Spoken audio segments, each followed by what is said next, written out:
I'm Chris Ross, Vice President Analyst with Gartner for Marketers, and I'm here today to answer a few questions from clients on the evolving role of the CMO.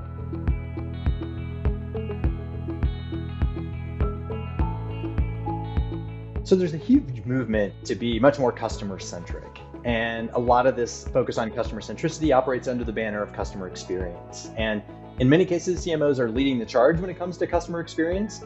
In other cases, they're just a major contributor, but in either case, CMOs are deeply involved in customer experience. One of the other things that's driving this narrative about CMOs becoming chief customer officers is this focus on insight. You can't be customer focused and customer centric unless you really have a deep understanding of customers and what they want and what they need.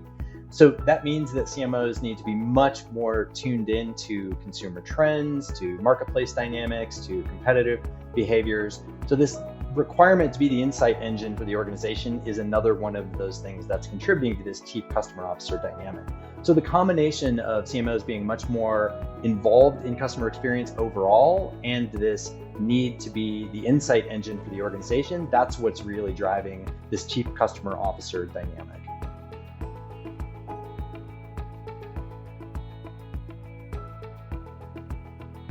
So there's been a couple of shifts in terms of how CMOs are responding to this. I mean, the first is really a greater focus on outside-in strategy. So doing strategy based on marketplace data, consumer trends, competitive dynamics, looking at, making sure that whatever strategy you're putting together is based on what's happening in the world, not what you're doing inside the organization.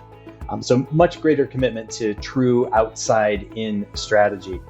The other piece is there's a much bigger focus on lifetime value. So CMOs are looking at making sure they're not just bringing any customer into the business, but bringing the right customers into the business, the customers that will provide the greatest value to the business. And then, in doing that, they're complementing that with greater efforts to grow those customers, to cultivate those customers, of course, to keep those customers. So there's this much greater focus on lifetime value rather than just pure acquisition. And then the last piece is there is a shift and kind of a rediscovery of brand. People have realized over the last couple of years and seen the potency and the power of brand when it comes to acquiring customers and retaining customers and providing kind of a halo effect on the entire business. So this combination of more intelligent approach to strategy, a greater commitment to lifetime value, and this rediscovery of brand, those are some of the shifts that we've seen in response to this focus on customers.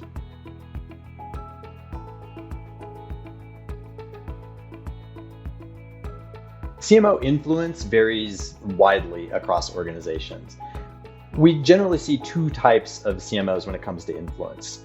The first type are CMOs who are super influential in the organization. And there's a couple of characteristics that are common with influential CMOs. The first is that they tend to have a very broad and surprisingly deep understanding of the business outside of marketing. So they have a pretty deep understanding of sales and finance and product and other parts of the business. So they're not just limited to marketing, they have a really strong holistic understanding of the overall business. They also tend to be very dialed in and synced up with the CEO. There's a pretty good chance if they walked into the CEO's office, they would have a pretty good idea what's written on the CEO's whiteboard. They're highly attuned to what's important to the leader of the business. And then the last is they are great partners to their peers. So they are true working partners with other peers in the C-suite. Now, the archetype that struggles a little bit more, the type of CMO that struggles from an influence perspective in organizations are CMOs who are often seen really just as leading execution efforts. So they don't maybe have the same breadth of understanding of the business, and they're generally not as knowledgeable about those things. They may be great at marketing, but they're seen really just as execution leaders, not really as strategists and as business leaders. Had a really successful CMO client give a great piece of advice, and this advice was, good CMOs that really want to be influential should be executives first and CMOs second. And we definitely see that play out when it comes to CMO influence.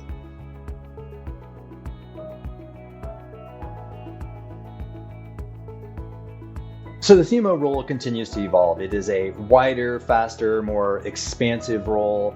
Moving forward, it's going to require an even more sophisticated and holistic understanding of the business. So those requirements certainly will become greater. It is very much an insight-driven role, so the ability to generate insights, apply insight to the business is going to be absolutely critical. It is a hot seat position. It is not an easy job of being a CMO, as anyone that is currently a CMO can tell you. And there are some big expectations of the CMO role moving forward.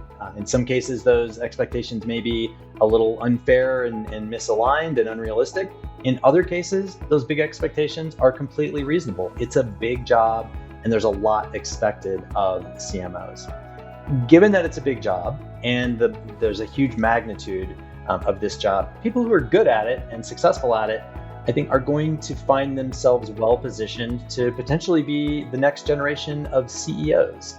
So today's CMOs may be tomorrow's CEOs. So that's going to be super fun and interesting to watch and see how that plays out.